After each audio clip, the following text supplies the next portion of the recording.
దేవునికి స్తోత్రం కలుగును గాక. హల్లెలూయా. చెప్పండి స్తోత్రం.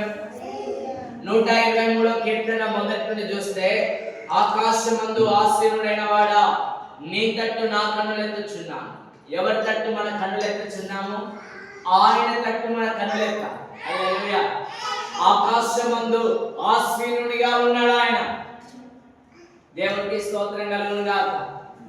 ఆకాశమందు ఆసీనుడైన వాని వైపు, ఆయన వైపు మనం ఏం చేయాలి? మన కన్నులు ఎత్తాలి. ఆయన వైపు మనం చూడాలి. దేవునికి స్తోత్రం కలుగును గాక.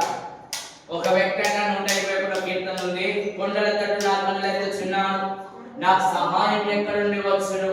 ఒక వ్యక్తి వెళ్ళినట్ట కొండ దగ్గరికి, లేదా ఎత్తైన పర్వతం దగ్గరికి.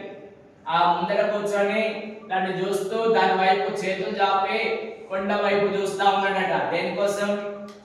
సహాయం కోసం. కొండ వైపు చూస్తే సహాయం వస్తుందా?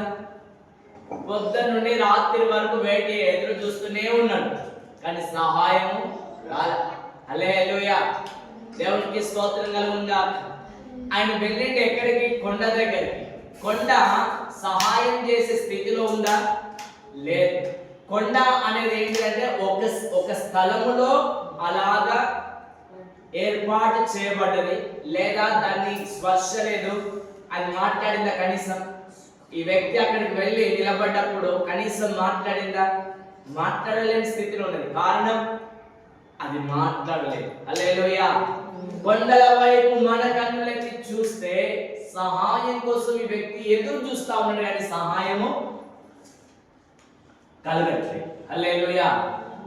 అందుకే చూడండి, ఆకాశమందు ఆసీనుడైన దేవుడు, ఆకాశము తన సింహాసనం, భూమి పాదపీఠంగా ఏర్పాటు చేయబడ్డది. ఆయన వైపు నిరంతరం మనం చూడాలి. దేవునికి స్తోత్రం కలుగును గాక. హల్లెలూయా. వారి ముఖంలో